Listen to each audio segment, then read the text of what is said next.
Welcome back to the Sports Source. This segment brought to you by Topoco Lodge, the perfect spot for outdoor adventures, first-class treatment, options from beautiful suites to private cabins, fabulous food right by the rushing Chiowa River. Folks, the Topoco Lodge provides all of that. Don't wait. See it for yourself. You've heard me talk about it. Get up there, take a look for yourself. Go to topoco.com to book your room, or just drop by there, have lunch, have a dinner by the river. You will be very, very impressed, as I was the first time I went up there. Topoco Lodge, just a gem that a lot of people haven't heard of until recently, Topoco Lodge. All right, we are back with a wipey board full of information. Chuck Cavaleris is over there. What you see, we've got everything broken down in terms of the 1, 2, 3, 4, 5 positions on the left. Assuming everyone's back, that's our opening day starting lineup. Down at the bottom, you have the players from this year in terms of minutes. And then, of course, Zach Kent and DJ Burns, who I forgot to print, were written in today. Back when they didn't play this year. On the far right above Chuck there, you have 2 potential grad transfers. I'll put that in there if you want to bring them in.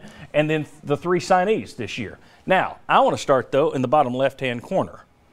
Rob Lanier, Desmond Oliver, Michael Schwartz. Mark Pankratz, Tennessee's 3 assistants. Rob Lanier has stuck around here. He's had opportunities. What are you hearing on the coaching grapevine about those 3 guys? Is there a chance all 3 could go? Yeah, I mean, their names have been thrown around different places. Lanier at Buffalo, Oliver at Kennesaw State. You've heard Schwartz at Tennessee Tech. Your team gets ranked 4th in the country, 1st in the country for 4 weeks. You're going to have some turnover, so I wouldn't be surprised if 1, 2, or even potentially 3 guys were to leave. Yeah, and over the last 2 years, they got an SEC title on top of that, and it's the best 2-year run in the history of Tennessee basketball. And if your administration, with all the NCAA stuff going around, the fact that they're working for Barnes, that's another reason why these guys are so sought after. Interesting. It'll be interesting to see if there are any raises handed out this year. They're most of those raises are going to football coaches these days, so that might be interesting to watch. Let me ask you, in terms of transfers, and we'll hang on to the Bone Williams thing. Do we see anybody transferring from this year's team? Jalen Johnson, perhaps? I think it's always possible. No one that we'd pencil out, though. I think Zach Kent would be one that could potentially be gone. Okay, let's remove Zach Kent, just for the purpose of this argument. He gone. Sorry, kid. All right. I'm going to get an angry email from my mama. Now, Bone and Williams can both go. If those guys return, with Schofield and Alexander, you will have lost, 24 points and 13 rebounds you'll have to replace. If you lose Bone and Williams, you're having to replace 57 points and 24 rebounds per game. Yeah, that ain't good. Bone and Williams, do they return? I'm going under the assumption that they both will return. Yeah, that's just the way I feel. They'll be here. I think Bone returns. You don't think Williams goes? I think that's questionable depending on where he's projected. They're both going to go through the process, aren't they? They should. They should. They should, but I think they'll both end up being back. Okay. Chuck, you agree? I agree. I mean, you definitely would think Grant Williams did, much like Admiral Schofield did, and it was a great learning experience for him. All right. Very good. You sound like a coach. All right. So then that jumps us ahead. Let me see. Am I missing anything else? No, that's it. So let's look ahead. If you think everybody's back, that kind of puts a damper on this discussion because we're not having to build a new rotation. Not at all. I think there's a lot of things. I mean, what you got? I mean, for one, you get a 5-star kid coming in. Where does he fit in? Is he going to start for you right at day one? Let's debate. Well, let me ask you this: do you think they'll bring in a grad transfer anywhere, or do you think that's only a possibility if a Bone or a Williams surprises and leaves? I think if a scholarship opens up, I definitely think a grad transfer. I mean, look what Tariq Owens did. Tried last year. Last night. Yeah. I mean, I think that 5 position. There's some need there. Yeah. Right. That you can make an argument. You could have used one this year. Texas Tech has one. Try to get Quan Four. And yeah, I mean, if you get somebody that fits what you're doing, I definitely look at bringing somebody in. All right. Well, who's the next man in then? The guys at the bottom are listed by the minutes they played this year. Do we all agree Williams is the 4 and Fulkerson's the 5? I don't know that Fulkerson's going to be your starting 5 throughout the year. I think maybe on opening day he'll be there, but I think you got to look at DJ Burns if he's as good as advertised. He's been here. He's redshirted a year, been through the Barnes system, getting his body fat down.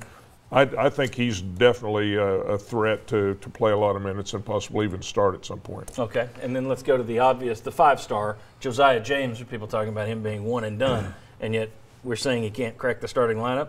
Where does he go? How do we play? How was he used last year? Well, that's a point of, do you go more of a 4-guard lineup, and now is Grant your 5, and now Grant's got to weigh that in with him coming back. Does the style change? Are they going to be able to play through me if they've got 4 guards on the floor?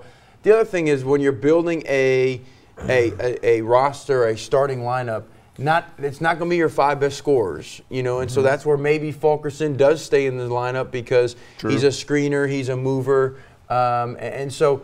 But I think Josiah Bowden's been okay with coming off the bench. Will he be okay coming off the bench his senior year and giving that up to a 5-star? I don't know. And Barnes is not the one that's just going to give him a starting role either. And there's been debate about James. There's some that project him as a shooting guard, some project him as a point guard. Does that give you now 3 guards that could play that point position if need be? Because you've played Turner there as well. Yeah. I think it does. Is it really a 3-man rotation there at the 1-2 slots then?